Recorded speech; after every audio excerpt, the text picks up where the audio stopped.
Bom dia a todos. Vamos dar início à sessão de julgamento da 5ª Câmara Julgadora do TIT, Tribunal de Impostos e Taxas do Estado de São Paulo, sessão do dia 30 de agosto de 2023. Vamos analisar inicialmente o processo 40.35.419, trata-se de recurso ordinário e recurso de ofício, em que é autuada a SKF do Brasil Limitada. O relator desse processo é o Dr. Rui Carlos Giraldi. A pedido de sustentação oral, eu pergunto se a autuada está presente para realizá-la. Não está.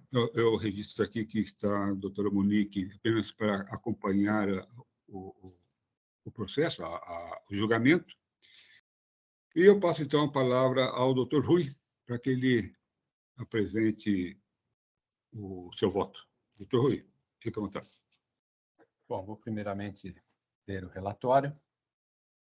Trata-se de recurso de ofício e ordinário interpostos contra a decisão proferida pela DTJ Campinas, o J. Ribeirão Preto, que julgou parcialmente procedente o AIM. De acordo com o auto de infração de folhas 1 a 3, reputa-se a recorrente as seguintes infrações. Deixou de pagar o ICMS no valor tal, nos períodos indicados em demonstrativos anexos, relativamente a operações de saídas e entradas destinadas à Zona Franca, sem comprovação do efetivo ingresso das mercadorias no destino, embora devidamente notificado, conforme se comprova pela notificação e demais documentos juntados. A segunda infração é a mesma, apenas se diferencia a época dos fatos geradores e a legislação de regência. Então, houve vários andamentos desse processo, desde a decisão de primeira instância. Bom, começo pela decisão de primeira instância, folhas 568 e 576. Foi reconhecida a decadência dos créditos tributários referentes aos fatos geradores ocorridos até 18/12/2008, com o consequente cancelamento dos itens 1.1 a 1.8 do AIM. Cancelamento das autuações em relação às notas fiscais de números tais, para as quais foi comprovado o ingresso na SUFRAMA, conforme documentos juntados às folhas tais, respectivamente. Cancelamento das autuações em relação às notas fiscais de números tais, referentes a operações de conserto ou demonstração. Cancelamento das autuações em relação às notas fiscais de números tais, cujas operações não se realizaram e que foram objeto de devolução, conforme notas fiscais de entrada relacionadas às folhas 68 e 69 da impugnação do contribuinte. Reconhecimento de que as notas fiscais complementares de números tais, além de estarem compreendidas no período decadencial, correspondem a notas fiscais originais que tiveram seu ingresso na SUFRAMA comprovado conforme documentos de folhas tais. Manutenção da autuação em relação às notas fiscais de números tais. E aqui eu coloco duas observações, e até coloquei em negrito no texto. Uma das notas fiscais consta indevidamente nesta relação, porque ela consta aqui e também nas notas que foram, em relação às quais não foi mantida a autuação. E uma outra nota fiscal que está com numeração errada. Importante essas duas observações, porque depois a recorrente faz menção a essas duas notas fiscais, então é necessário que fique bem esclarecida essa questão. Manutenção da alíquota de 18% aplicada nos termos do artigo 36, parágrafo 4º, já que não houve a comprovação de que as mercadorias teriam saído do território paulista. Negado provimento quanto à alegação de caráter confiscatório da multa. Negado provimento quanto à atualização monetária da multa e os juros aplicados. Recurso ordinário. Razões. Folhas 580 e 713. Em suas razões de recurso ordinário, a recorrente afirma que todos os fundamentos por ela apresentados foram acatados pela decisão de primeira instância e que, apesar disso, alguns documentos que comprovam esses fundamentos não puderam ser apresentados no momento da impugnação. Reitera os fundamentos apresentados anteriormente e requer que sejam recebidos os documentos apresentados em sede de recurso ordinário. Requer, ao final, integral acolhimento e provimento dos argumentos aduzidos, a improcedência do recurso de ofício e a total improcedência do AIN lavrado. E ainda, subsidiariamente, requer que sejam afastadas a aplicação da multa sobre o valor atualizado do débito, por absoluta falta de previsão legal, ou que seja reduzida na forma do artigo 527-A do RICMES-SP, bem como a taxa de juros utilizada em razão de sua evidente inconstitucionalidade. Recurso de ofício. Razões. Folha 715-722.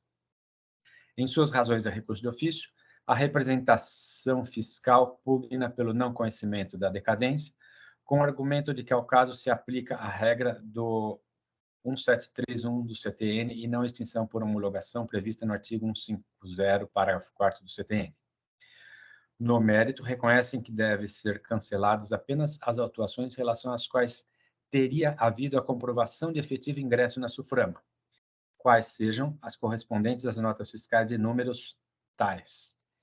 E aqui também uma outra observação, que essa nota fiscal de número 18814, em algum momento o autor do feito errou nessa numeração e todo mundo foi copiando daí para frente com o número errado, que a numeração correta é 188814.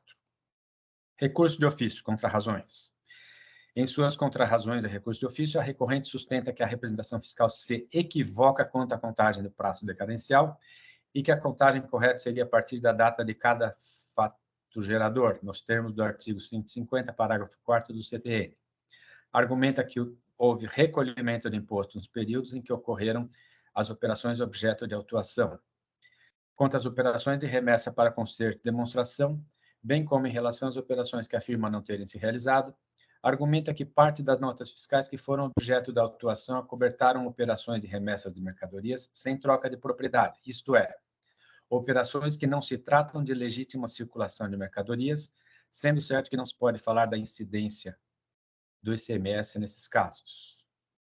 Reitera ainda a alegação de que a falta de cancelamento das notas fiscais cujas operações não teriam ocorrido teve como causa um problema de logística, que a impediu de adotar os procedimentos previstos no artigo 18 da Portaria CAT 16208. Quanto à dúvida suscitada pela representação fiscal em relação às notas fiscais de números 165276, 2626 e 2877, afirma que a nota fiscal 165276 inclui-se entre aquelas que acobertaram operações de remessa de mercadorias sem troca de propriedade e que deve ser afastado ou corrigido o erro material contido na decisão para entender pela exclusão dessa nota. E que as notas fiscais de números 2626 e 2877 serviram para complementar outras notas fiscais em que, 1.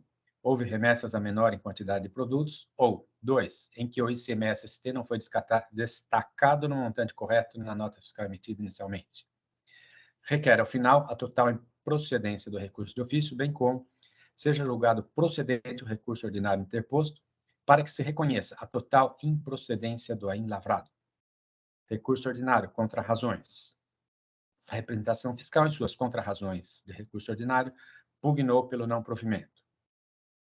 Então, nós temos a seguir aí 3 julgamentos já realizados, em que foram solicitadas diligências, e a cada diligência retornava e era considerado que o atendimento tinha sido parcial.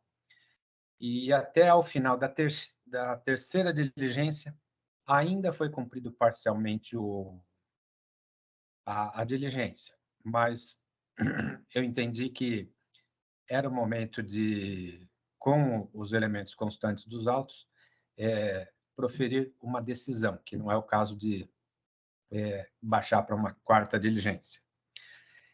Entre os julgamentos, aí nós tivemos um recolhimento parcial do auto de infração em 4/2/2016, isso está após o primeiro julgamento. As folhas 1062 a 1066. Então, a recorrente recolheu os valores correspondentes aos subitens 117, 22, 26, 27, 29, 212, 214 e 216 do AIN, conforme documentos juntados. Bom, ao final do terceiro julgamento, então, vem depois o voto. Senhor presidente, passo a leitura do voto. Conheço dos recursos de ofício e ordinário por atenderem aos requisitos de admissibilidade. Considerando que houve a quitação dos valores referentes aos subitens 1.17 a 2.16 do AIN, conforme certificado pelo NFC, restam pendentes de decisão por parte desta Câmara os subitens 1.1 e vários outros até o 2.20. Recurso de ofício da decadência. Em sua impugnação, as folhas 55 a 99, a autuada requer o reconhecimento da decadência em relação aos fatos geradores ocorridos nos períodos de abril a dezembro de 2008, a que se referem os subitens 1 a 1.8 do AIN. Fundamenta seu pedido no artigo 150, parágrafo 4º do CTN e no fato de ter havido recolhimento de CMS nos respectivos períodos. O AFR autuante, em sua manifestação fiscal, com base no artigo 1731 do CTN, e entendendo que o exercício a que se refere o dispositivo corresponde ao período de apuração mensal do ICMS, concluiu pela decadência dos tributos com referência anterior a setembro de 2008. O julgador de primeira instância, entendendo pela aplicabilidade ao caso do artigo 150, parágrafo 4º do CTN, decidiu pelo cancelamento dos subitens 1.1 a 1.8 do AIN. Da decisão contrária à Fazenda, houve recurso de ofício ao Tribunal de Impostos e Taxas do Estado de São Paulo, nos termos do artigo 111 do Decreto 54486/2009. A representação fiscal, em contra-razões ao recurso de ofício, argumentou que não há, no caso, atividade a ser homologada, sendo aplicável, portanto, a regra do artigo 173.1 do CTN. Pugnou, ao final, pelo não reconhecimento da decadência. Quanto à controvérsia entre a subsunção dos fatos a um ou a outro dispositivo legal, temos que ambos os dispositivos tratam de modalidades de extinção do crédito tributário previstas no CTN, sendo, contudo, distintas, a saber, seção 1, modalidades de extinção, artigo 156. Extinguem o crédito tributário. 5. A prescrição e a decadência. 7. O pagamento antecipado e a homologação do lançamento nos termos do disposto no artigo 150 e seus parágrafos 1º e 4º. Quanto à modalidade de extinção dos créditos referentes ao lançamento por homologação, temos. E aí, então, o texto do dispositivo, do artigo 50, parágrafos 1º e 4º. Como se vê, a modalidade de extinção do crédito tributário por homologação depende da efetivação do pagamento antecipado do imposto, bem como da existência de uma atividade exercida pelo obrigado que seja passível de homologação pela autoridade fiscal. Nas operações objeto do AIN, o que ocorreu foi a falta de comprovação do ingresso das mercadorias na Zona Franca de Manaus. Operações que o contribuinte registrou como isentas, mas que, por falta de atendimento aos requisitos previstos, deixaram de estar amparadas pelo benefício fiscal. Portanto, não se trata de uma atividade de apuração do imposto exercida pelo contribuinte, mas de uma obrigação decorrente do não atendimento a condições indispensáveis à fruição de um benefício. Do mesmo modo, as GARES apresentadas pelo contribuinte, todas referentes ao imposto devido pela importação das mercadorias, além de não terem qualquer relação com as operações objeto do AIN, não tem qualquer utilidade para embasar a alegação de que houve pagamento antecipado do previsto no artigo 150 caput do CTN. Isso porque, conforme já exposto, os fatos que deram origem ao AIN não estão relacionados a pagamento do imposto apurado em decorrência de atividade de lançamento exercida pelo contribuinte. Não havendo atividade a ser homologada, não há lançamento por homologação, e não pode a contagem do prazo extintivo ser realizada nos termos do artigo 150, parágrafo 4º do CTN. Quanto à manifestação do AFR autuante, de que se aplica ao caso a regra prevista no artigo 1731 do CTN, concordo. Contudo, discordo de sua interpretação quanto à periodicidade mensal do exercício mencionado no referido dispositivo. Todas as menções feitas a exercício no CTN referem-se ao período de 1 ano civil. As operações descritas no AIN têm início em abril de 2008. O prazo decadencial se encerraria, portanto, em 31 de 12 de 2013. Como a notificação do AIN foi realizada em 23 de 12 de 2013, não há que se falar em extinção do crédito tributário por decadência. Assim, demonstrada a ausência das condições que autorizariam o reconhecimento da extinção dos créditos tributários, impôs-se a reforma da decisão de primeira instância. Nesse sentido, dou provimento ao recurso de ofício para reconhecer que não ocorreu a extinção do crédito tributário, seja por decadência, seja por homologação, em relação aos fatos geradores correspondentes aos subitens 1.1 a 1.8 do AIN. Das operações de remessa para conserto e demonstração. No que tange às notas fiscais de números tais, a recorrente alega corresponderem a operações de remessa para conserto ou demonstração, e que, por este motivo, não estariam sujeitas ao pagamento do imposto. Quanto a estas operações, assim dispõe o regulamento do ICMS. Artigo 7º, o inciso 9º, e o artigo 319 e os parágrafos. Então, aí nós temos os dispositivos que tratam tanto da suspensão como da não incidência nas situações em estudo. Considerando que a recorrente não comprovou o atendimento aos requisitos, seja para a não incidência, seja para a suspensão, é devido o imposto sobre as operações. Merece reforma, nesse ponto, a decisão recorrida. Assim, dou provimento ao recurso de ofício para restabelecer as autuações em relação às notas fiscais de números tais. Das operações que não teriam se realizado. A recorrente alega em relação às notas fiscais de números tais que correspondem a operações não realizadas e que não foi possível adotar os procedimentos de cancelamento, tendo em vista a existência de um problema de logística. Alega ainda que, para cada nota fiscal cuja operação não se realizou, emitiu a correspondente nota fiscal de entrada, o que teria anulado quaisquer efeitos fiscais. O procedimento adotado pela recorrente, além de estar em desacordo com a legislação, não é hábil a desconstituir os documentos em que se baseou a autuação. Deve prevalecer, portanto, o que está indicado nestes documentos. Ou seja, não tendo havido a comprovação do efetivo ingresso das mercadorias no destino, está correta a autuação. Assim, dou provimento ao recurso de ofício para restabelecer as autuações em relação às notas fiscais de números tais. Das notas fiscais que tiveram comprovado o ingresso na Zona Franca de Manaus. Quanto ao cancelamento da autuação em relação às notas fiscais de números 255094, 36111 e 188814, a recorrente comprovou o ingresso das mercadorias na Zona Franca de Manaus, conforme documentos juntados em sede de impugnação, as folhas 290, 291 e 292, respectivamente, e anteriormente, em sede de procedimento de fiscalização, as folhas 34, 36 e 32. Portanto, em relação a estas autuações, nego provimento ao recurso de ofício. Das notas fiscais complementares. Quanto às notas fiscais complementares de números tais, a recorrente comprovou que corresponde a complementos de notas fiscais anteriormente emitidas, que, por sua vez, tiveram comprovado o internamento na área incentivada, conforme documentos de folhas 402 a 477. Portanto, em relação a estas autuações, nego o provimento ao recurso de ofício. Recurso ordinário. Em seu recurso ordinário, a recorrente, além de reiterar os fundamentos utilizados na impugnação, apresenta novos documentos e alegações, conforme trecho abaixo transcrito.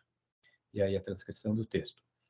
Considerando a reiteração pela recorrente dos fundamentos explicitados na impugnação, passo a analisar a questão principal que deu causa à lavratura do AIN, que é aquela relacionada à falta de comprovação do ingresso das mercadorias na Zona Franca de Manaus. Na defesa apresentada, as folhas 55 a 111, a recorrente alega que foram cumpridos os requisitos normativos para a fruição do benefício da isenção nas remessas à Zona Franca de Manaus. Aponto inicialmente que, exceto pelas notas fiscais cujo ingresso das mercadorias foi comprovado e reconhecido, conforme consta na parte deste voto que trata do recurso de ofício, a inexistência de declarações de ingresso na Zona Franca de Manaus é matéria incontroversa nestes autos. As unidades federadas concederam, na forma da Lei Complementar 2475, Isenção às operações que destinassem mercadorias e serviços à Zona Franca de Manaus e estabelecerem convênios consolidados no artigo 84 do anexo 1 do RICM 00, as condições e a forma para a fruição desse benefício. Entre as condições postas está o ato jurídico de ingresso da mercadoria na zona incentivada, que se formaliza com a declaração de ingresso emitida pela SUFRAMA. Esse procedimento não é uma simples formalidade burocrática, mas uma necessária verificação de que o destinatário da mercadoria tem direito ao benefício e de que foi ele o efetivo beneficiário da desoneração fiscal. Tem razão a autuada ao argumentar que a declaração da SUFRAMA não é o único documento idôneo e hábil a comprovar a entrada de mercadorias na Zona Franca de Manaus e área de livre comércio. O parágrafo 9º do artigo 84 do anexo 1 do RICM 00 admite que essa comprovação se faça, alternativamente, com o parecer conjunto exarado pela SUFRAMA e pela Cefaz Amazonas, em pedido de vistoria técnica. Quanto às operações de que trata o presente, a recorrente alega que a análise de tais operações que compete à SUFRAMA não havia sido concluída, sendo certo que a inércia do referido órgão jamais poderia obstar o direito à isenção a que faz jus a impugnante. Contudo, em momento algum comprovou ter adotado as providências previstas no RICM 00 para os casos em que haja a omissão da SUFRAMA. O parágrafo 6º do artigo 84 do anexo 1 do RICM 00 determina o instrumento pelo qual se dá a comprovação do internamento na zona incentivada, declaração emitida pela SUFRAMA. O parágrafo 7º estabelece ainda que, na omissão daquele órgão em divulgar o internamento das mercadorias por ele remetidas, poderá o contribuinte remetente solicitar da Cefaz Amazonas ou da SUFRAMA a instauração de procedimento denominado vistoria técnica para o fim de comprovar o ingresso da mercadoria nas áreas incentivadas. Devido à recorrente alegação de morosidade da SUFRAMA na expedição das certidões de internamento, a colenda Câmara Superior deste egrégio tribunal tem se manifestado pela relevância do pedido de vistoria técnica formulado pelo contribuinte antes da lavratura do auto de infração, não como substituto daquela declaração, mas como forma de demonstrar a força maior que o impediu de apresentá-la quando exigido. Se esse pedido supre ou não a existência da declaração é algo a ser analisado em cada caso, pois deve ser demonstrado também que a falta de manifestação daquele órgão não se deu por culpa ou omissão do contribuinte. No caso presente, embora as operações tenham ocorrido entre abril de 2008 e dezembro de 2011, a recorrente, em momento algum, adotou qualquer providência para sanar a alegada omissão do órgão responsável, apesar de estar expressa na legislação do ICMS sua obrigação de comprovar o ingresso das mercadorias na Zona Franca de Manaus, inclusive com a possibilidade de pedido de vistoria técnica. Artigo 84, parágrafo 7º do anexo 1 do RICM 00. Ela se manteve inerte e pretende agora, convenientemente, imputar à SUFRAMA a culpa por sua própria negligência. Mesmo admitindo a comprovação do ingresso das mercadorias por meio de outros documentos, aqueles trazidos pela recorrente são inúteis a esse mistério. Como visto, a lei admite apenas 2 documentos para comprovação do ingresso de mercadorias na Zona Franca de Manaus: declaração de ingresso e parecer conjunto exarado pela SUFRAMA e pela Cefaz Amazonas, em pedido de vistoria técnica.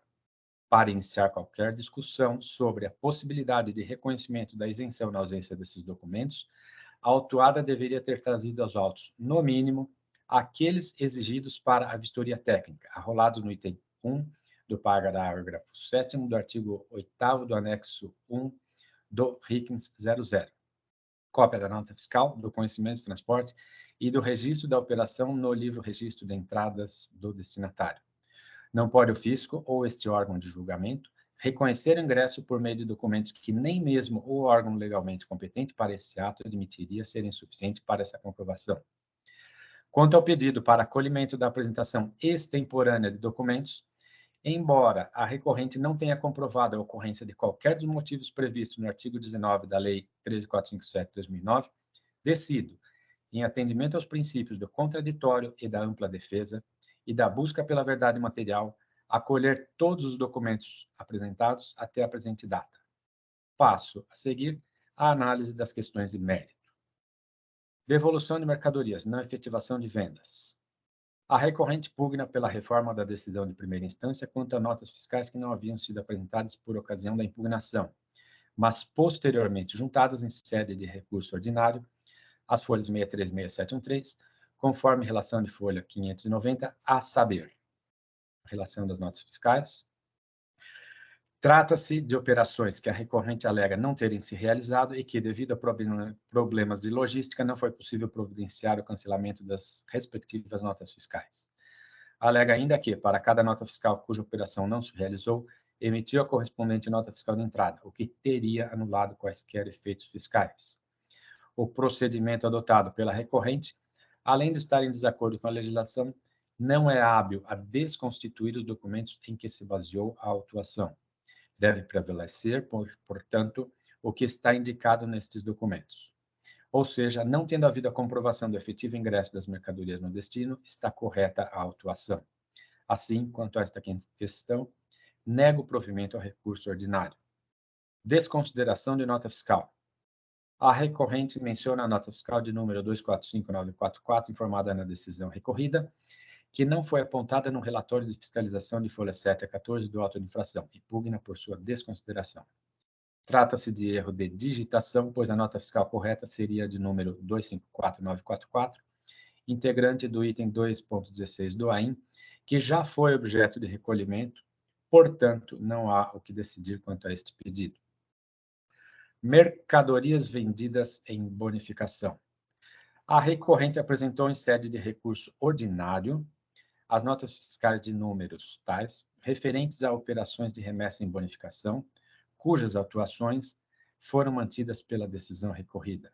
Entende que tais operações seriam isentas e pugna pela reforma da decisão nesse ponto. Quanto às notas fiscais de números 142817 e 142601, que integram o subitem 2.6 do AIN, não há o que decidir, pois a recorrente já recolheu o valor correspondente a este subitem. Quanto às notas fiscais de números 66328 e 301721, vejamos o que dispõe a esse respeito o RICMS 00. Como se vê, a legislação não dá margem a qualquer dúvida quanto à tributação das operações com mercadorias dadas em bonificação. Portanto, quanto a esta questão, nego o provimento ao recurso ordinário.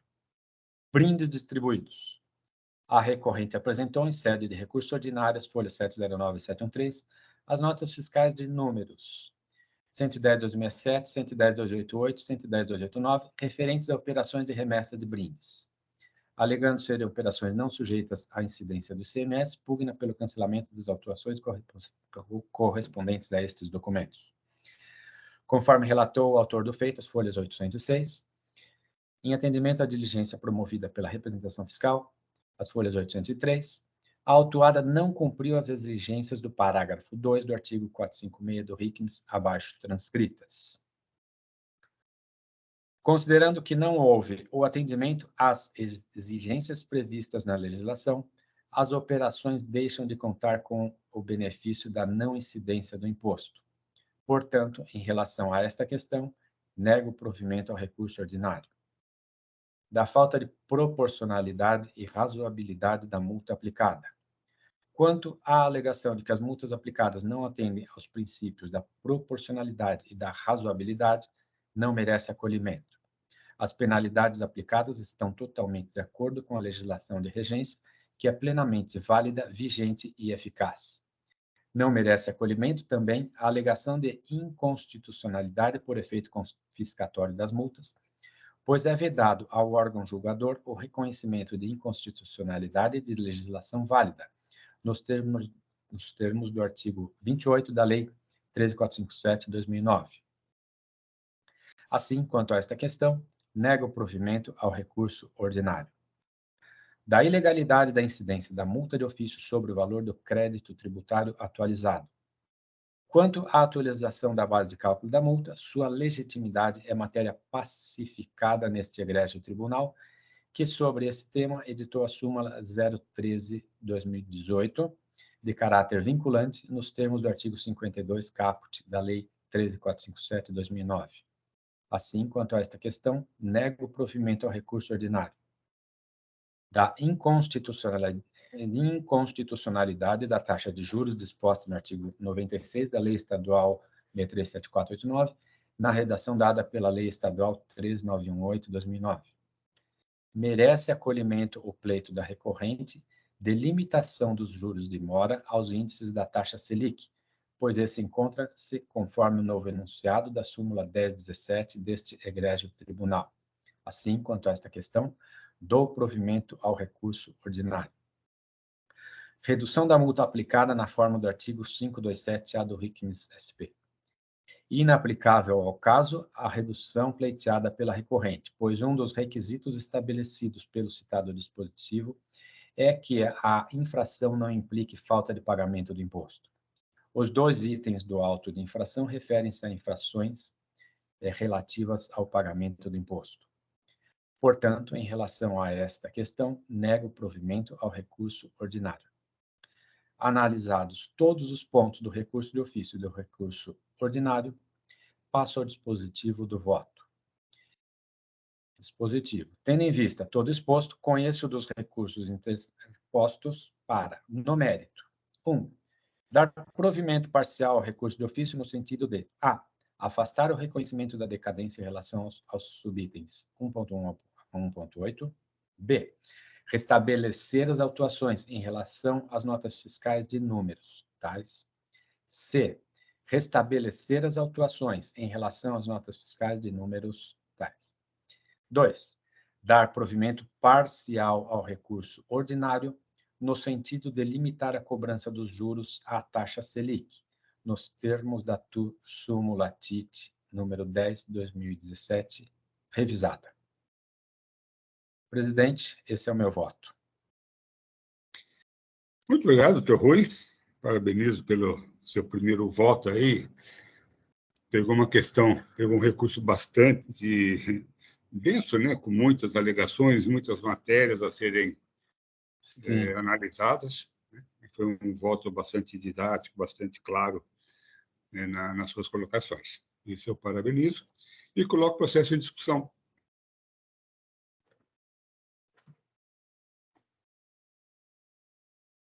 Presidente, eu parabenizo também o doutor Rui pelo abrangente voto.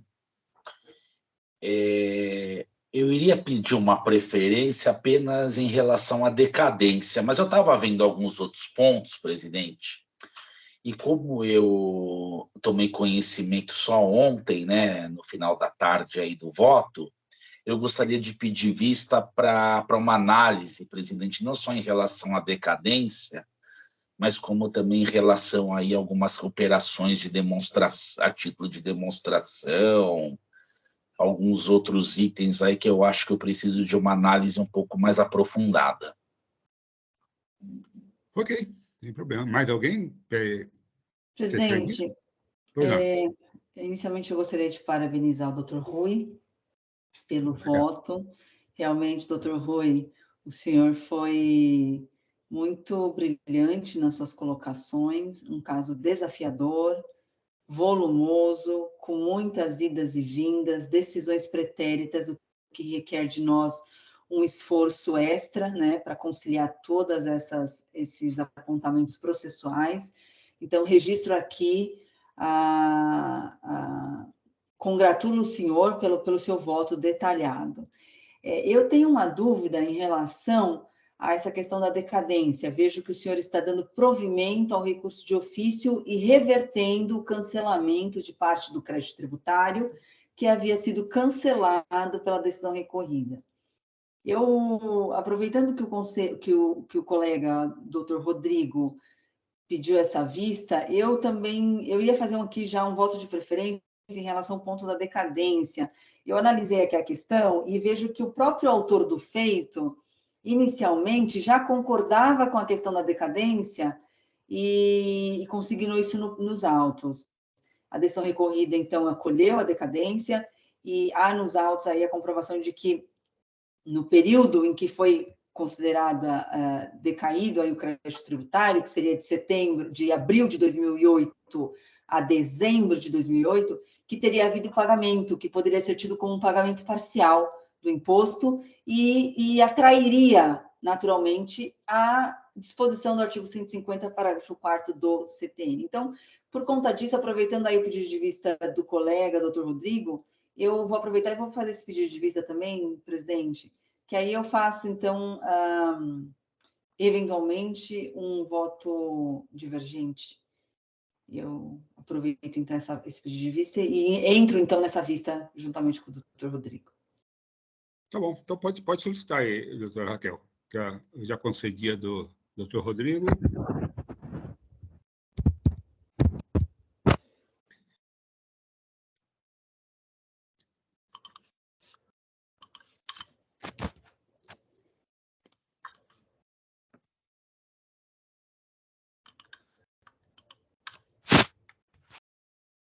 Não está conseguindo. Não está conseguindo solicitar? Eu estou aqui com os comandos um pouco atrapalhados. Tá, sem problema, sem problema. Então, eu também fui um comentário aí. De fato, com relação à decadência, eu também tenho minhas questões aqui. Fico tranquilo que vocês tenham pedido, porque esse caso também é meio complicado. Que, na verdade, é o seguinte, me corrija, doutor Rui, se eu estou equivocado, mas a decisão de primeira instância, ela aplicou o 150, parágrafo 4º, para reconhecer a decadência. O fiscal não aplicou o 150. Ele aplicou o 731, mas com aquela tese. Tem vários. Período mensal. Tem vários juízes tentando colar essa tese aí que até agora não colou. E, de fato, para mim, essa tese, para mim, é totalmente furada, né? Da periodicidade mensal aí do exercício, né? Então, realmente, por aí, não. Então, na verdade, há uma distinção aí entre o que o fiscal falou e o que a primeira instância falou. Sim, eu entendo que a exegese do 154, assim, vamos lá, né? Então, eu não estou antecipando o meu entendimento desse caso aqui. Mas, sim, o 154 me parece que seria aplicável aqui, né?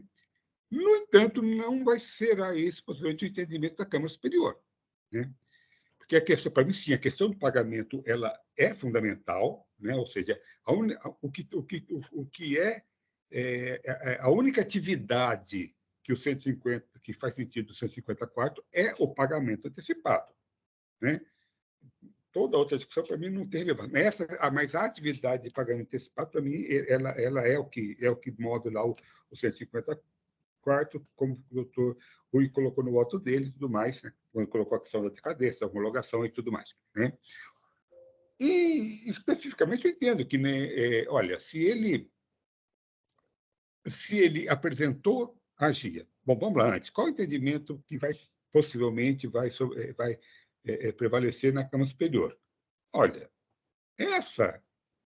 essas operações que estão sendo discutidas aqui, não houve pagamento do imposto, né? Ou seja, como foi aplicada uma isenção, não há pagamento de imposto nessas operações e, portanto, afasta a aplicação do 154, que é uma maneira de enxergar. Porque a Câmara Superior, desses 88 anos, ela deve ter tido mais ou menos uns 88 entendimentos diferentes a respeito da decadência, né? Ao longo desses 88 anos, né? E o que está vigente hoje lá na Câmara Superior vai ser isso daí, né?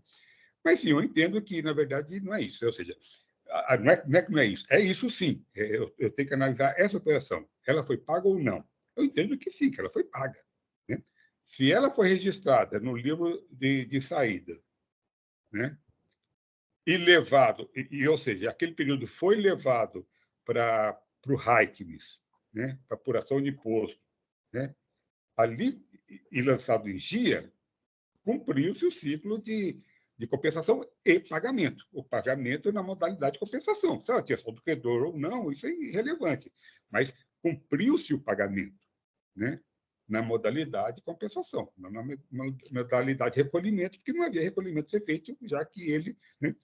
Então, me parece que a partir do momento em que ele lançou em dia esse pagamento, não é do fato gerado, não é quando ele emitiu o documento fiscal, porque tem aí alguns dias, né, de um gap de alguns dias, né? Pode chegar até um mês aí, ou seja, ele emitiu, né? Somente no final do mês que ele vai registrar no livro de saídas, né? Então, no final do mês que ele vai levar para o RACNIS, para só alguns dias depois ele apresentar a GIA.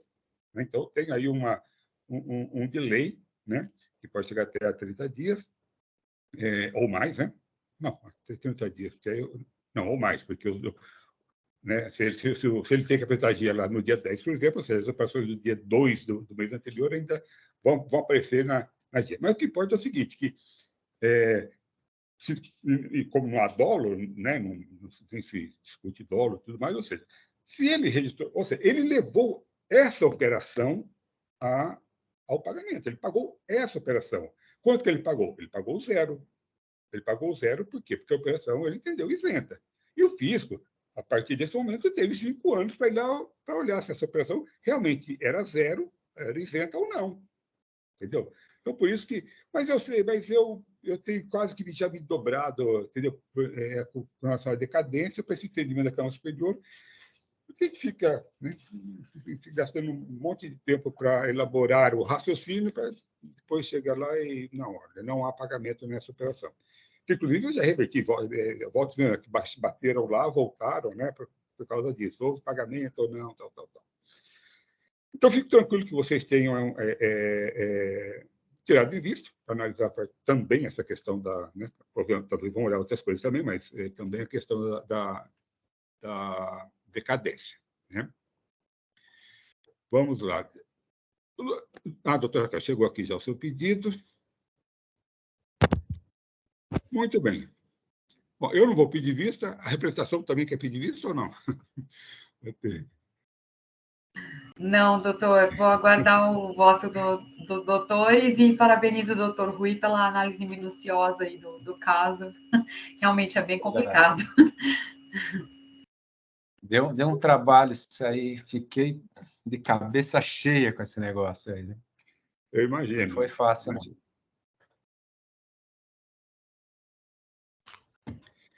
Muito bem. Então, o processo 40.35.419, recurso misto, em que é autor da SKF do Brasil, limitada, ele sai em vista para o doutor Rodrigo e a doutora Raquel. Doutora Monique, obrigado pela sua participação aí, e o processo então retorna. Eu que agradeço. Bom dia, pessoal. Bom dia. Tchau, Bom tchau. dia.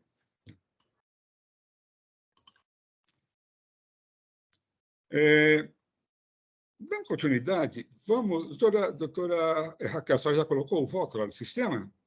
Sim, presidente, já coloquei.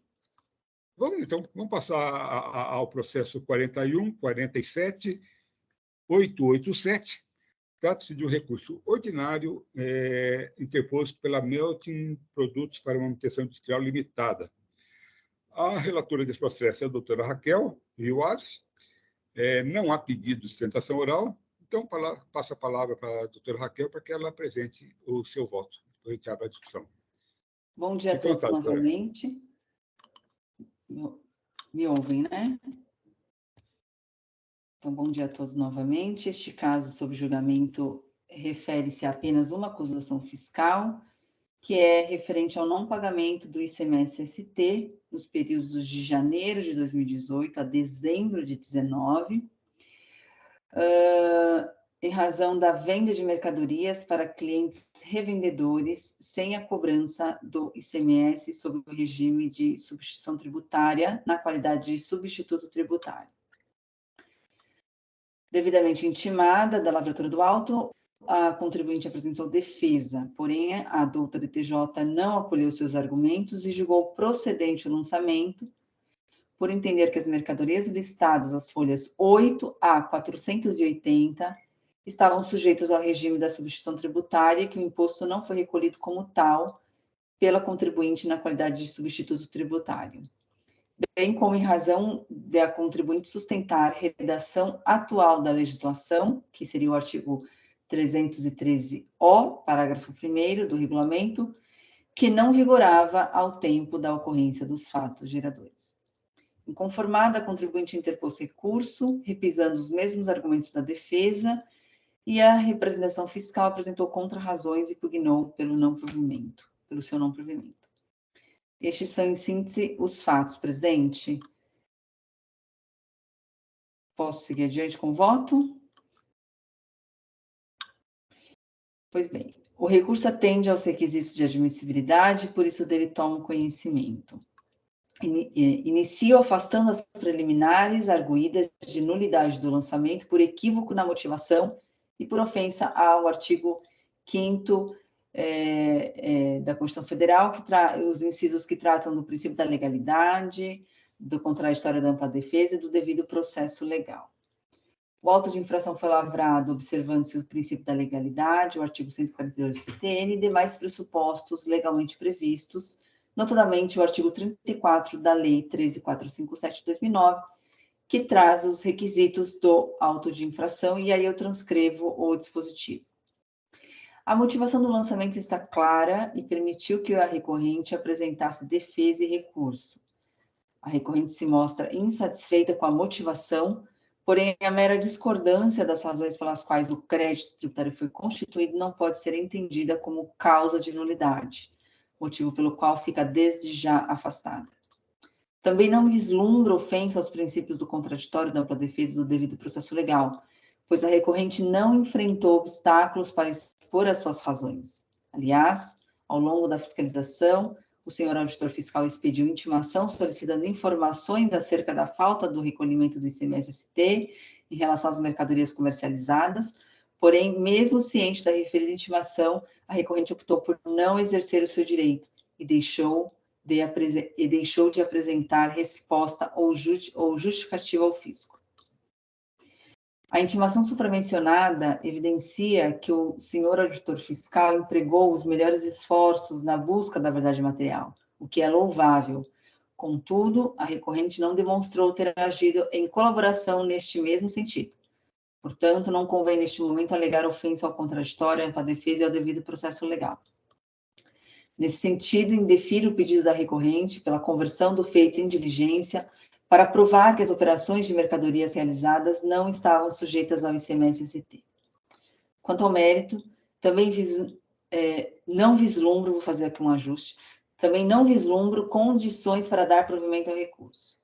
Mesmo após a DTJ ter advertido quanto à ausência de enfrentamento da exigência do ICMS-ST em relação a cada uma das mercadorias listadas na relação de folhas 8 a 480, a recorrente insiste em rechaçar o lançamento por negativa geral, sem enfrentar a acusação fiscal propriamente dita, exceto para as exigências envolvendo as correias de transmissão feitas de borracha vulcanizada, o que denota inobservância do princípio da dialeticidade recursal.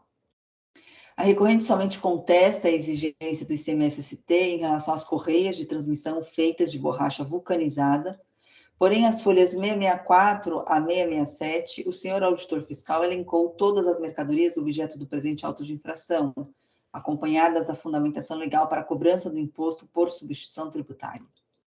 A verificação da sujeição da mercadoria ao Instituto da Substituição Tributária foi feita considerando-se o código NCM informado na escrituração fiscal que a própria recorrente adotou. Portanto, a classificação fiscal das mercadorias indicadas no lançamento são as mesmas informadas pela própria recorrente. Diante disso e da ausência de enfrentamento de todas as questões que constam do lançamento, à luz do artigo 20, inciso 2 da Lei 13.457 de 2009, não há como acolher os argumentos da recorrente. No que tange à única mercadoria contestada, de NCM 4010-3900, referente às correias de transmissão de borracha vulcanizada, a sua sujeição ao regime de substituição tributária ao tempo da ocorrência dos fatos geradores está devidamente prevista no artigo 313-O do regulamento, a saber, e aí eu transcrevo o dispositivo, sobretudo o item 6, que trata especificamente das correias de transmissão de borracha vulcanizada. Diante do exposto, com isso do recurso ordinário, nego-lhe provimento. Presidente, eu peço a gentileza do senhor permitir a edição mais uma vez, por favor. Obrigada.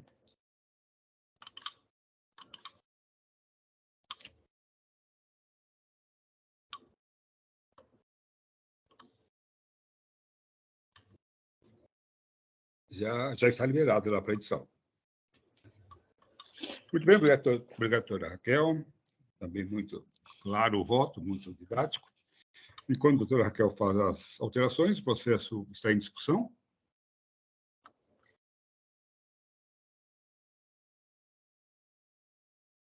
Eu acompanho o voto, presidente.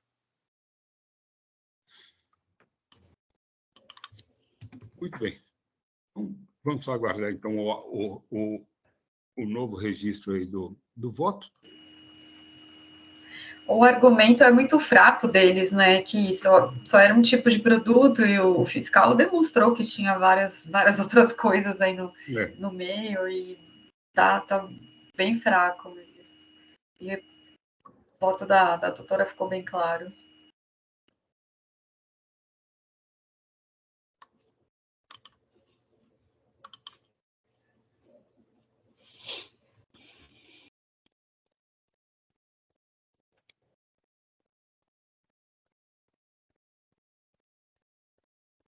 Presidente, pronto, eu fiz os ajustes.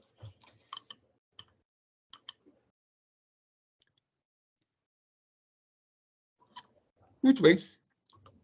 Então, eu peço aos doutor Rui e doutor Rodrigo que confirmem a presença para verificação do quórum de votação.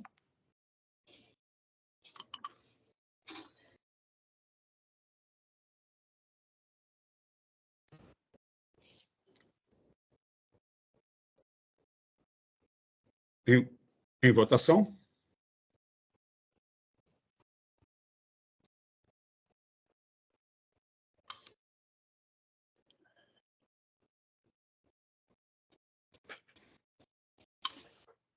Pois bem, então, por unanimidade, foi negado o provimento ao recurso ordinário interposto por Melting Produtos para manutenção industrial limitada.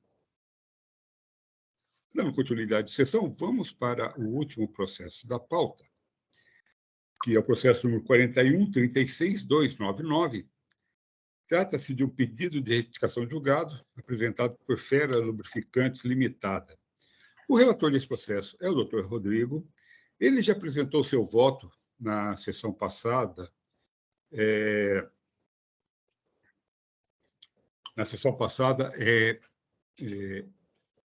se manifestando, embora tenha analisado também o mérito do pedido de retificação, ao fim ele se manifestou pela realização de uma diligência, né, pedindo a juntada de 2 documentos.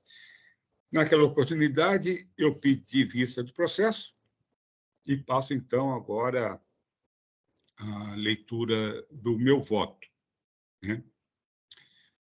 E depois, então, depois da confirmação do Dr. Rodrigo, a gente abre o debate. Mas deixa eu passar, então, a leitura do voto. O ilustre juiz relator apresentou em seu voto relato detalhado dos fatos e alegações que envolvem esse julgamento e, com sua licença, adote o relatório e passe imediatamente ao voto. Pedi vista desses autos para, respeitosamente, discordar da diligência proposta pelo doutor relator, para a juntada de informações relativas aos processos judiciais números tal e tal. Não há qualquer alegação de erro a respeito do primeiro, no pedido de execução de julgado. E, no tocante ao segundo, já existem nos autos informações suficientes para apreciação da alegação de erro apresentada pela autuada. Assim, entendo ser desnecessária tal diligência. Quanto ao mérito do pedido, é preciso ter claro que a acusação fiscal se refere à falta de pagamento de CMS-ST, a que a peticionária estava obrigada por força do regime especial de ofício que lhe foi imposto. Dos 6 vícios listados pela peticionária, apenas o último pode ser recebido como arguição de erro de fato, pois somente ele envolve uma percepção equivocada da realidade, admitindo como existente um fato comprovadamente não ocorrido ou negando a existência de um fato sabidamente ocorrido. Os outros vícios, que o doutor relator numera de 1 a 5, somente podem ser vistos como supostas omissões, que ensejariam a nulidade da decisão. Ocorre que a decisão retificanda não foi omissa em relação a esses pontos. todos eles foram trazidos em recurso para fundamentar a alegada ilegalidade do regime especial que lhe foi imposto, afastada pelo ilustre relator no processo, do regime especial, do processo sob fundamento de incompetência do órgão de julgamento para discutir essa matéria, nos termos do artigo 93, inciso 2 da Lei 13.457 de 2009. Isso era tudo que podia ser dito na análise da longa discussão trazida no recurso sobre o regime especial. Esse fundamento esgota toda a discussão do tema e nenhuma omissão pode ser imputada à decisão combatida. Quanto ao sexto vício, realmente se verifica nessa decisão o erro alegado pela autuada, o que leva ao parcial conhecimento do pedido de retificação de julgado. De fato, seu texto induz a conclusão de que o acordo prolatado pela terceira Câmara de Direito Público do TJ de São Paulo, no processo tal, se relacionava com uma ação ajuizada pela autuada, o que não corresponde à realidade, conforme demonstrado por ela.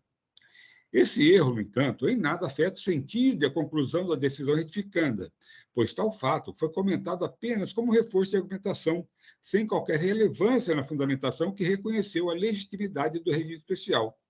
Essa não se sustentou em qualquer decisão judicial, mas na incompetência do TIT para analisá-la. Essa afirmação equivocada pode ser integralmente suprimida do acórdão, sem que qualquer prejuízo se verifique em sua fundamentação e no que foi decidido. Além dessas alegações de vício, a autuada apresenta outros argumentos em seu pedido de retificação de julgados, alguns deles se aproximando de uma alegação de nulidade.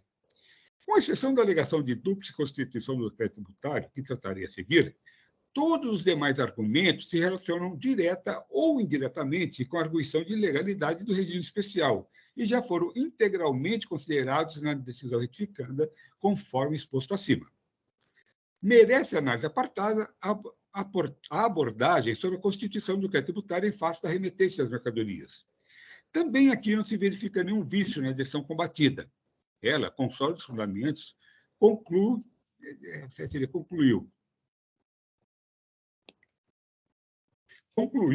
pela irrelevância de qualquer pagamento de CMS-ST realizado pela remetente, seja por destaque na nota fiscal, lançamento em dia ou execução fiscal, pois era a autuada o sujeito passivo dessa obrigação. Dessa forma, ausente essa nulidade naquele acordo. Pelos motivos expostos, conheço parcialmente do pedido de retificação de julgado e a ele nego provimento. Bom, senhores, esse é meu voto. Deixa eu só aqui fazer uma... Deixa eu ver se dá para eu fazer uma edição para colocar no passado aquele que concluiu lá.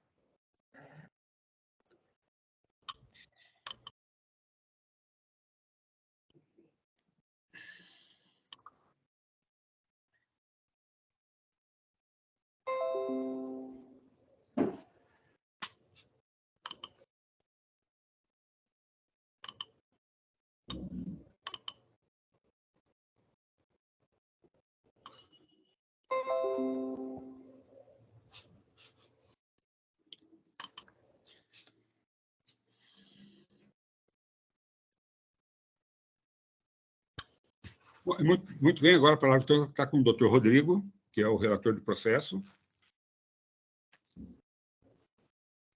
Presidente, obrigado. Em primeiro lugar, eu só gostaria de saber, né, em relação aos demais também, né, se não concordam, né, porque eu manteria o meu posicionamento quanto ao pedido a proposta de diligência. Mas, caso vencido, presidente, daí eu me curvo ao seu entendimento aí em relação ao mérito, né? Porque o processo voltaria, né, para mim, aí eu já faço a preferência nesse sentido. Então... Presidente e doutor Rodrigo, este caso, se eu estou aqui bem me recordando, é aquele que envolvia eventualmente uma ação judicial. Doutor Rodrigo, a proposta seria para conversão de diligência, para avaliação dessa ação judicial, né? Que foi trazida pelo contribuinte, foi mencionada pelo contribuinte, só que se houvesse alguma relação, o contribuinte não fez essa vinculação previamente. É esse caso, não é esse? O doutor Rodrigo, é esse, não é? Isso, é esse caso mesmo. O próprio contribuinte não trouxe a demonstração dessa vinculação, mas ele quer que seja feita essa vinculação, essa demonstração, vamos dizer, essa vinculação. Em sendo este o caso, que eu estou aqui me recordando, eu acredito que o pedido de retificação de julgado, o seu cabimento, ele é muito estreito. A previsão legal do seu cabimento é muito estreita. E eu acredito que, para o fim que a parte almeja, ele não se prestaria. Então, tendo em vista a estreita via do cabimento do pedido de retificação de julgado, eu acho que não haveria razão e nem cabimento para a conversão em diligência para esta finalidade, né? Então, eu vou acompanhar o presidente nesse aspecto, porque eu vejo que o voto do presidente está direcionado ao meu entendimento, alinhado ao meu entendimento da estreita via do cabimento do pedido de retificação de julgado. Por isso, eu vou acompanhar o presidente. Doutor Rodrigo, eu tenho uma questão aí com relação ao seu voto lá. Vamos lá. Porque, na verdade, você coloca lá no seu pedido de preferência, né, que, na verdade, é a não confirmação do seu voto, ter sido vencido na questão da diligência. E, na verdade, se for isso, eu vou reformular meu voto. Que a questão é a seguinte, vamos lá. Não houve uma votação com relação à diligência, entendeu? Então, ou o senhor reformula o seu voto para me acompanhar, sabendo qual é o entendimento da Câmara, mas não houve uma votação, né? Ou eu vou ter que reformular meu voto para me limitar a me opor à diligência, para fazermos a votação e depois o processo seguir, retornando para o relator e tudo mais. Entendeu? Porque não houve nenhuma votação com relação à diligência ou não. Né?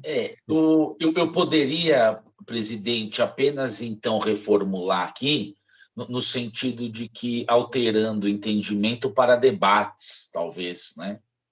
Aí eu acho que supre. Como para debate, eu não entendi exatamente como seria isso daí, Rodrigo. Porque eu coloquei na preferência, presidente, eu acho que eu tenho acesso aqui, presidente, acho que não, né? Tem. Eu até já habilitei, na verdade, para o senhor, mas sim, o senhor tem acesso, eu coloco aqui, olha, vencido pelos meus pares. Isso. Vencido, eu posso colocar, eu poderia, talvez, presidente, reformular só uma sugestão de acordo com debates realizados na sessão. Isso, ok. Sim, perfeito. Sim, aí eu acho que supre, né, presidente? Tá bom. Isso, supriria sim. Só tem que deixar claro o seguinte, que você está se manifestando no mérito nos termos do meu voto. Sim, entendeu? Ou seja, me acompanhando. O que não pode ficar é sem uma manifestação do relator a respeito do mérito. Entendeu, né? Então, isso aí. Só para completar, agora que eu estava relendo aqui o voto do colega doutor Rodrigo, e entendi também agora, depois que o presidente fez essa última fala, entendi o porquê da sua recomendação, presidente. Quer dizer, de voltar ou não para ele se ele não o acompanhasse, né?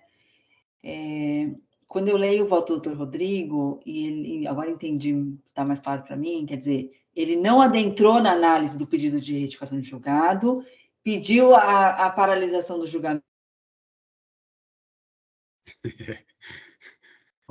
Foi isso. Doutora Raquel. Né? Isso, doutora Raquel. Só que aí, eu acho que... Não travou para vocês? Só uma coisa, não travou? Doutora Raquel, não, quando essa coisa vai paralisar, travou de novo. Deu uma travada aí na sua câmera, então eu não sei exatamente. Repita, por favor. Não, o que eu estava dizendo O que eu estava dizendo que eu li rapidamente aqui o voto, reli, né, o voto do conselheiro Rodrigo, na verdade, ele não havia se manifestado quanto ao mérito. Ele pediu a conversão, ele sugeriu, nos propôs a conversão do julgamento em diligência, para, após a diligência, retornar a ele e ele apreciar o mérito. E aí, em linha com o que eu acabei de falar da minha posição em relação ao pedido de justificação de julgado, se é necessário uma diligência para esclarecer, para melhor esclarecer sobre dar ou não provimento ao pedido de justificação de julgado, eu já tenho dúvidas, ou melhor, o cabimento do pedido de justificação de julgado, para mim, a meu ver, já fica bem precário, porque, quer dizer, ou tem erro de fato, ou não tem, e o erro de fato ele tem que estar claro, ali, de bate-pronto. Quer dizer, se nós temos que fazer uma diligência para, então, enxergar, eventualmente, a ocorrência desse erro, eu já começo a entender realmente pelo seu não cabimento. Então, por isso também é que eu me alinho ao posicionamento do presidente da estreita via do pedido de retificação de julgado. É uma boa, excelente observação, doutora Raquel. Mas eu também entendo a questão do doutor Rodrigo, porque, na verdade, que esse pedido de retificação de julgado, ele foi muito... Na verdade, ele é um recurso ordinário ponto 2. Né? Na verdade, ele traz toda a discussão, né? Então, ele usa lá termos nulidade, não sei o quê, mas ele rediscute todo o ordinário, todo. Não tem, aliás, que não tem um único argumento do recurso ordinário que ele não volta a tratar agora no retificação de julgado. Né? Até... Então, por isso, assim, até entendo até o posicionamento do Dr. Rodrigo. Só que a senhora colocou muito bem o seguinte: eu estou citando um pedido de retificação de julgado, né? E o pressuposto do acolhimento de um pedido de retificação de julgado é um só, né? É a existência de erro de fato na decisão, né? Não existe outro. Ocorre que aqui no TIT, já acho que desde sempre, né? Pelo menos desde o tempo em que eu trabalhava na assistência e lia aquelas decisões da década de 60, da década de 70, né? Aqui no TIT, a retificação de julgado, ela também, às vezes, tem uma função meio de embargos, né? de declaração, né? A gente tem aceitado isso. Mas tem aceitado quando? A gente tem aceitado quando você tem lá uma nulidade, uma obscuridade, e que você não tem outra maneira de resolver. Ainda mais agora que a Câmara Superior, por exemplo, exige paradigmas, até mesmo para nulidade, entendeu? Então, às vezes, você não tem uma outra forma de discutir, né, essa alegada nulidade. Então, o TIT tradicionalmente tem aceitado a retificação de julgado com esses efeitos aí, meio que de embargos, né? Bom, e também, aproveitando disso daí, o contribuinte, ele realmente rediscute todo o ordinário nesse retificação de julgado, né? Tanto que lá ele elenca 6, mas depois ele continua. Na verdade, eu juntei tudo, mas, na verdade, se você for procurar lá, você vai achar, se você tiver essa boa vontade, essa grande disposição, você vai achar mais umas 50 alegações de nulidade, que para isso não serve, né? Só existe só tem um erro de fato ali que ele alega. Ele fala, olha, o que é um erro de fato? É aquilo que, olha, ou eu falo eu tenho uma percepção equivocada da realidade, ou eu digo que não existe uma coisa que comprovadamente nos autos existe, ou digo que existe algo que não existe nos autos, né? Fora, só isso, não tem outras possibilidades. Então, e com relação a isso, só tem uma alegação, que é desse processo que eu citei aí, né? que levou ao meu parcial conhecimento do pedido. Mas ele traz um monte de nulidades. E aí, então, e nessa, né, Para mim isso é muito claro, doutora Raquel, porque eu analisei, eu já fui relator de um outro processo, desse contribuinte exatamente. Aliás, o próprio recurso ordinário é uma cópia do recurso ordinário desse outro processo. Então, ele é muito... Ou seja, para mim estava muito claro todas essas questões, né? Que desde o início ele está sendo acusado de uma coisa muito clara. Ele está sendo acusado do seguinte: olha, você não pagou o ICMS-ST a que estava obrigado por força do regime especial de ofício que lhe foi imputado. Essa é a acusação. Tá? Então, o que ele começa a falar? Bom, aí a defesa dele se baseia em 2 únicos pontos. Cada ponto desse, ele vai ficar procurando detalhes, tal, mas 2 pontos. Primeiro, ele vem falar que é da ilegalidade do regime especial, né? E dentro desse argumento é que tem um desses processos que o doutor Rodrigo colocou, que, na verdade, é um processo que o remetente da mercadoria, né, tá respondendo na justiça de inadimplência fraudulenta, né? Mas o que acontece é que, para mim, não interessa qual é o resultado daquele processo, não interessa nada disso. O que interessa é o seguinte: para nossos efeitos aqui dos embargos, assim, trazendo para os efeitos de embargos para a restituição de julgado. O que nos interessa é o seguinte: há nulidade na decisão ou não? O que seria uma nulidade da decisão? O julgador falar que concorda, não concorda? Não, é deixar de falar. Qualquer coisa que ele tenha dito,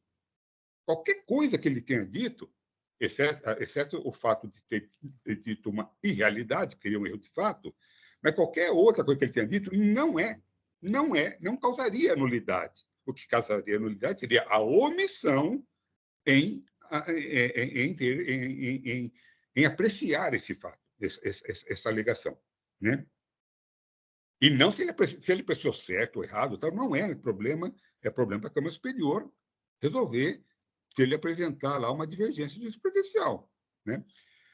Então, com relação a essa alegação aí, porque lá no ordinário ele fala, olha, que ele coloca 1000 questões com relação a ele fala, olha, qual é a lógica dele lá? Olha, ele fala, olha, eu não poderia. É claro que ele está equivocado, né? E não vamos entrar nessa seara, né? Mas ele vai falar lá no ordinário, olha, o regime especial é ilegal, porque olha, como se o regime especial só pudesse ser aplicado para inadimplente contumaz. Eu não sou um inadimplente contumaz. Olha aqui minha certidão, né? Ele traz lá uma certidão de irregularidade fiscal, né? Que mostra que ele não tem débito. Bom, mas tudo isso para quê? Para atacar o regime especial. Então, e todos esses argumentos que ele coloca, que são todos relativos, né, exceto aquilo que eu coloquei, porque são só 2 frentes de defesa dele, exceto, obviamente, lá a multa confiscatória, esses outros, mas em termos de matéria de mérito, só são 2 argumentos. Ele ataca o regime especial, e com relação a isso não há nenhuma nulidade na decisão, porque a decisão ela vai falar o seguinte, olha, não é competência do TIT. Qualquer coisa que você quiser falar sobre coisa, vai entrar por aqui, sair por aqui, porque não é competência do TIT, está claro na lei. O TIT não vai discutir isso.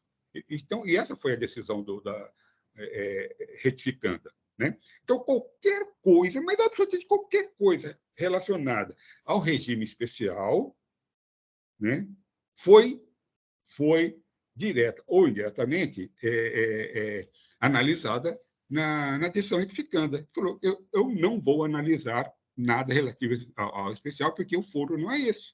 Eu sou impedido pela lei para falar sobre isso. Então não adianta. E ele ficava dizendo, então não adianta você insistir nisso, porque eu não vou falar, né? E dentro desse que entra esse processo lá de Manguinhos, que ele vem falar que ele vem querer analisar o processo de Manguinhos, mas o processo de Manguinhos não tem nada a ver com a história. Claro que tem a ver com a história, tem a ver com a história do crédito, que foi ele remetente das mercadorias, mas quer dizer o seguinte, não a ver com o regime especial. E lá eu conheço o regime especial, tanto que o regime especial não se limita a Manguinhos. O regime especial é para qualquer operação interestadual que ele receber, ele que vai recolher, submetido a ST, ele que vai recolher, ele que é o sujeito passivo, entendeu? Então, o que aconteceu nesse processo de Manguinhos não é competência do Tite, porque para eu entrar nessa discussão, eu vou ter que derrubar, eu só posso entrar na discussão se Manguinhos podia ou não podia, se eu derrubar o regime especial. E eu não posso derrubar o regime especial, porque eu sou incompetente para tal, entendeu? Então, por isso que eu diria que meu voto é o seguinte, olha, essa discussão ela é inútil aqui, não importa o que aconteceu lá naquele processo, né? Ele está, claro que ele está no processo, porque nesse processo, lá no começo, o físico explica todo o esquema de fraude estruturada, montada por Manguinhos, né? Ele coloca tudo isso, claro que tem história. Então, e aí o segundo pedido, o outro processo que o doutor Rodrigo pediu diligência seria com relação ao que ele falou. Esse processo, a decisão falou que era meu e não é meu, né? E, para isso, a única coisa que eu preciso saber é seu ou não é seu, né? Eu não preciso saber o conteúdo dele, tal, não preciso saber de nada, né? Nesse primeiro momento. Porque para eu entrar nessa análise, eu tenho que passar pelo erro de fato. Ou seja, se o processo não é dele, se não foi ele que entrou nesse processo, então eu tenho erro de fato. E aí eu analiso. Agora, se o processo é dele, não há erro de fato e acaba a discussão. Não importa o conteúdo dele, né? Mas vamos lá. Mas, ainda assim, o que importa dessa decisão já está nos autos, né? Que o que importa da decisão, primeiro, é ou não é dele? Não, não é dele. Não é dele, e ele traz lá o porquê que não é dele, mas nem precisaria trazer, que é só a gente olhar pelo número do processo, nem saberia que não tem a ver com a... Porque o que fala essa decisão? Essa decisão é de um outro, porque ele questiona a legitimidade do fisco para estabelecer um regime especial de ofício e tudo mais. Tal. E o que essa decisão da terceira Câmara do TJ fala absolutamente não. O fisco, sim, pode, é correto e vai, e tem competência para estabelecer esse regime especial, sim, tudo mais. Isso que ele fala. Só que é um outro contribuinte. E a representação, no seu parecer, em vez de fazer isso como um exemplo, olha, falando que, o judiciário referenda esse entendimento do fisco, né? Ela foi infeliz ao colocar. Ela coloca tanto que ela não usa o termo autuada, não usa o termo a recorrente, ela usa o termo requerente, né? Lá para o recurso, né? Para o recurso ordinário. Isso então, houve lá uma confusão que, ao final da história, o próprio relator do processo, o governador, ele realmente levou a ideia equivocada de que aquela decisão se referia ao atuado. E pelo número de processo, já dá para ver. A gente já daria para saber que aquela decisão foi ajuizada em 2017 e o regime especial é de 2019. Então é óbvio que não se trata disso, né? Agora, vamos lá. Mas uma vez analisado, uma vez... sim, eu falei, não, tem o erro de fato. Mas e aí? E aí que nada, porque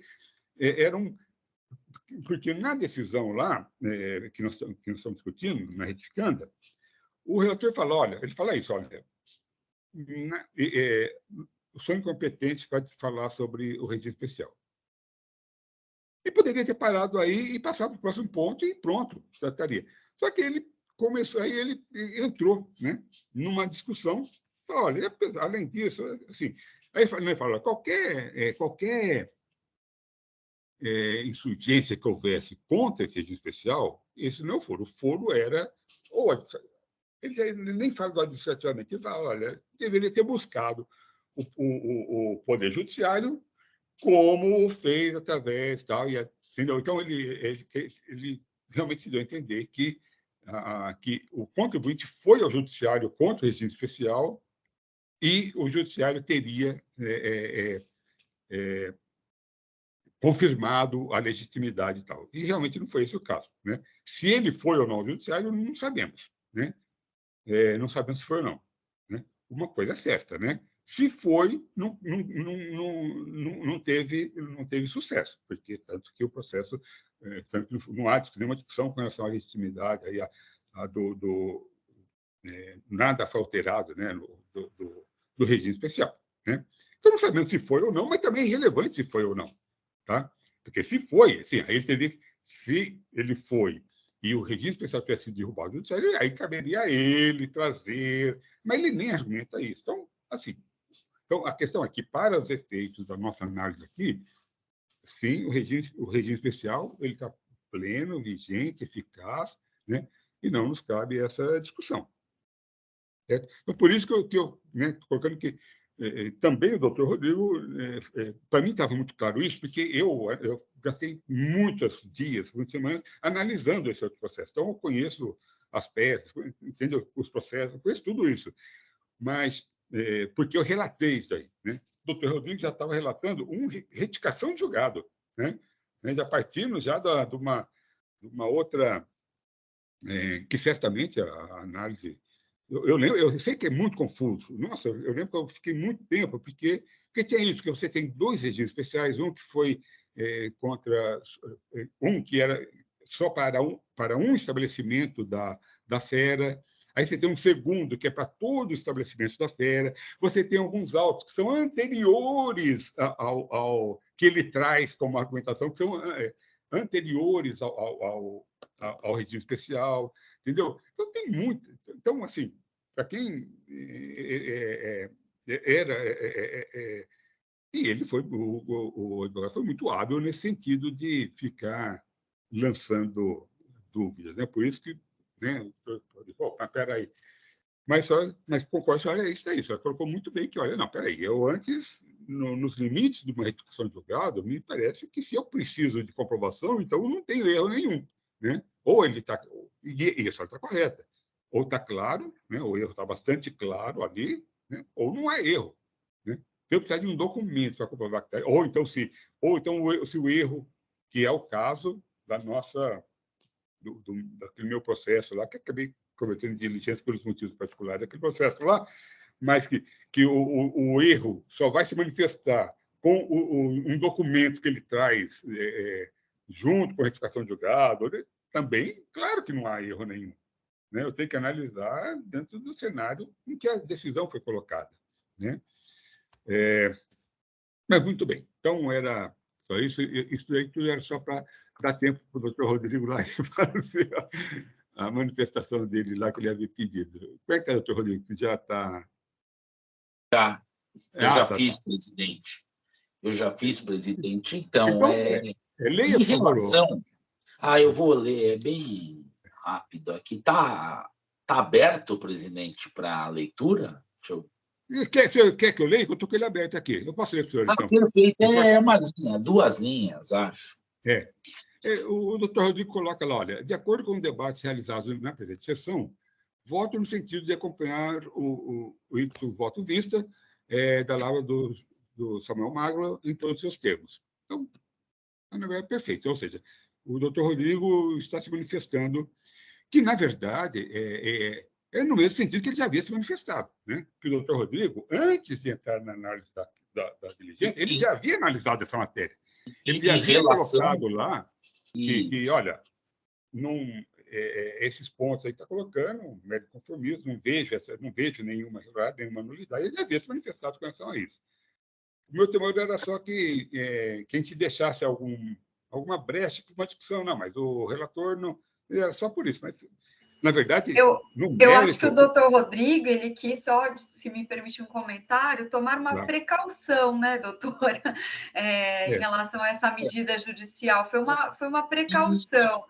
Mas como surgiu isso, né? Uma medida judicial é sempre né, algo que precisa ser resolvido dentro do contencioso, mas o problema está no PRJ e não interferir nesse processo, no que eu concordo com o doutor Samuel.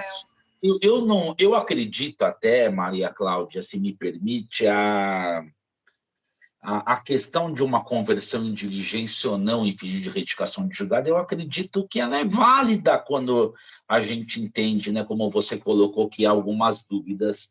O que me fez, até em relação aí aos debates, tudo, até rever, de certa forma, o posicionamento, eu manteria a diligência, mas um ponto que talvez enfraqueceria pelo que foi colocado até, eu acredito que é o fato de que a requerente, ela no recurso ordinário, por exemplo, ela não enfrenta essa questão, né? Eu acho que esse seria um ponto importante.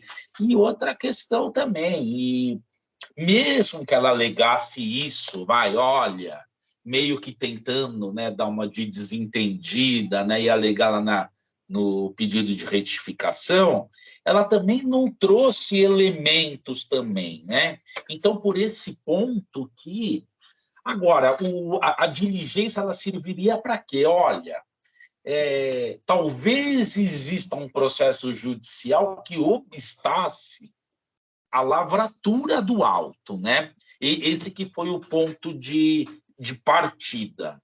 Mas em relação a todos os comentários, todas as considerações, em síntese, eu estou acompanhando, né, o voto do doutor Samuel, inclusive até enfatizando até o que ele colocou, que vários itens eu já havia realmente aí descartado para ser analisado em sede de pedido de retificação de julgado, né? Então, vários pontos também revelam aí inconformismo, né? Situações para uma eventual reforma, né? O que não é feito por nós. Então, são só esses pontos que eu queria deixar registrado, mas, eu acredito bastante coerente o entendimento do conhecimento parcial, e até porque aquele ponto que eu coloquei em relação à parte, se é parte ou não no processo, aí seria mais, entre aspas, uma carona daquela diligência que eu tinha proposto para o outro item, mas que, sem dúvida nenhuma, a gente teria como ter verificado isso de pronto, tá?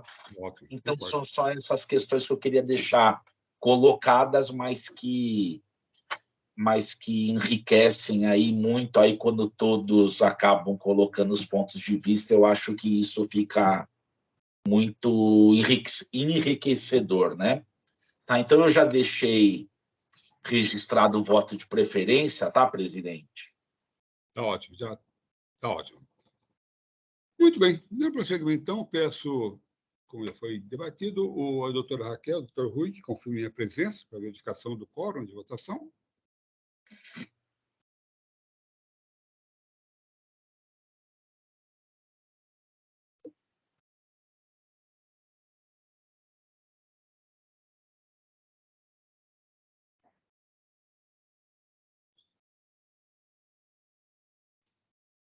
Em votação.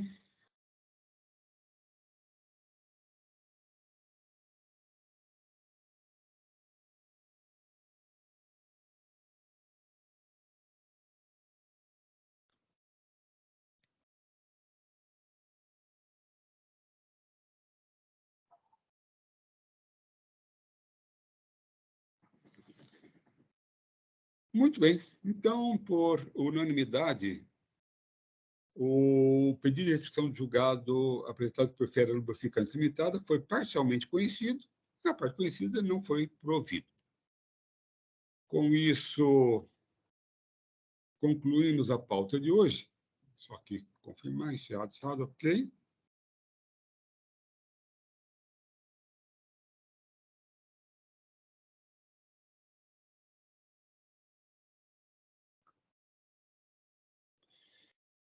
Muito bem, então, agradecendo a participação dos juízes e a apresentação fiscal, eu dou por encerrado a sessão de julgamento da 5ª Câmara Julgadora do TIT, sessão do dia 30 de agosto. Bastante discussão hoje, hein, os processos. Foi bastante, mas é bom, porque... Polêmicos. dá mais gosto acordar. Né? Só comentário aqui off gravação, né? Eu já falei até na doutora Maria Cláudia, ainda não estamos off. Desculpa. Eu só pedi, então, ao Oswaldo que interrompesse a gravação,